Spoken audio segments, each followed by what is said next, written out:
Bivouac climbed the mountain. The final whistle, the champagne, the weight of the accomplishment. But the thing about winning, the game doesn't stop. And whenever you expect it to stay the same, it doesn't. Season 8, the league's biggest shakeup yet. New teams, new cities, new blood. The Los Angeles Riot, the Houston Rig Hands, the Miami 305, the Detroit Amps. 4 teams that weren't here last year. 4 teams ready to rip open the landscape of this league to make it their own. Houston built itself around a solid core, consisting of Brewer, Garland Green, and Jalen Johnson. Contenders to win it all in their own right. LA would make a splash. Dwight Howard, Superman in a Riot jersey. Jordan Crawford, one of the league's most electrifying scorers, armed with his fellow enemy's alumni Elijah Stewart. They would bring in Wesley Johnson, a sniper who defends like his life depends on it. This team was here to disrupt.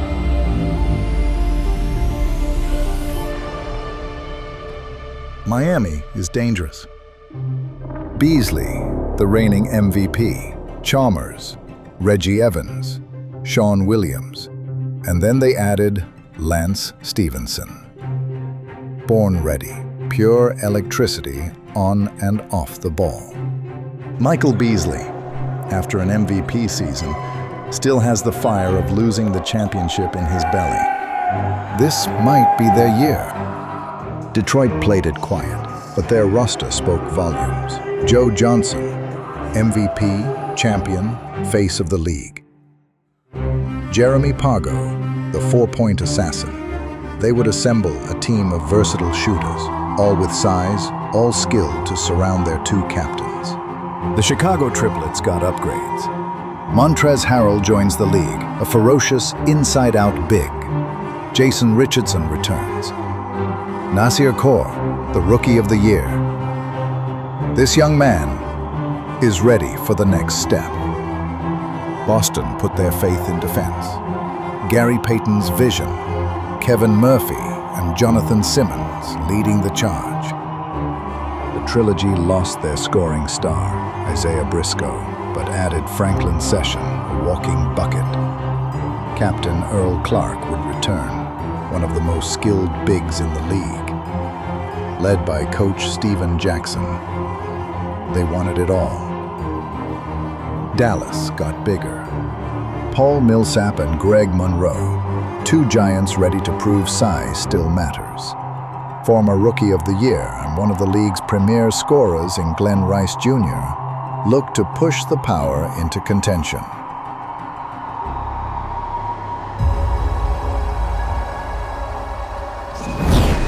New cities, new colors, new names stitched into fresh jerseys. The court's still the same size, but the game's different now. The old order, gone. What's left is a league where nothing stays the same for long. And as the ball goes up, one thing's certain. Whatever you thought you knew, forget it. Because this year, everything gets rewritten. This is Season 8. The summer in the city. It gets hot. Who can handle the heat? Chicago came in looking like a contender. Montrezl Harrell, no warm-up period. 18 points, 7 rebounds. And Naz Kaur, last year's Rookie of the Year, did what he does, 17 and 8. They looked ready to take down a giant, but Joe Johnson wasn't done writing his Big 3 legacy. This man plays like a poet armed with a knife. 30 points, 10 rebounds. And when it mattered most, he owned the court. Detroit snatched the win. The team has the advantage, okay?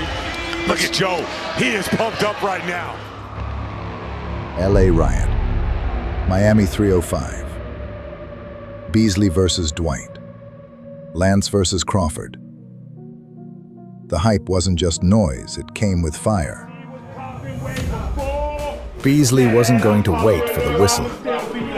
He walked into the Riot's house and let them know this league still runs through him.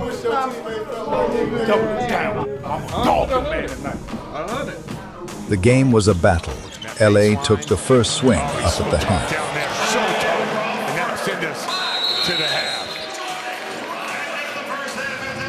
Followed by a scuffle after Jordan Crawford and Born Ready got into it. Crawford has been snatching the souls of his defenders off the dribble for 3 seasons now. And he wasn't going to let Lance off the hook. Crawford answers. At that heat, it boiled over. Lance and Dwight eventually ended up in the stands, the yells of competition ringing through the scuffle on the ground. This is the big 3. No one's giving this away. Lance ejected. Dwight, too. The Riot's anchor gone. And Miami? They didn't blink. Beasley led them home. 50-44. Downhill, elevates, and he scoots one in for the game winner. Message delivered. Dwight Howard would have to file this away and hope to get his revenge in the playoffs. Jordan Crawford and Michael Beasley were both brilliant. But only one team can win. By the end of week 1, the message was clear. Beasley and Joe Johnson weren't done chasing crowns, both with eyes on another MVP run. Dwight Howard and Lance Stephenson, they'd tasted the league, and now came the reckoning. And Montrezl Harrell, like something let loose that wasn't meant to be contained. The season was barely underway, but already the bodies were piling up, and the race had only just begun.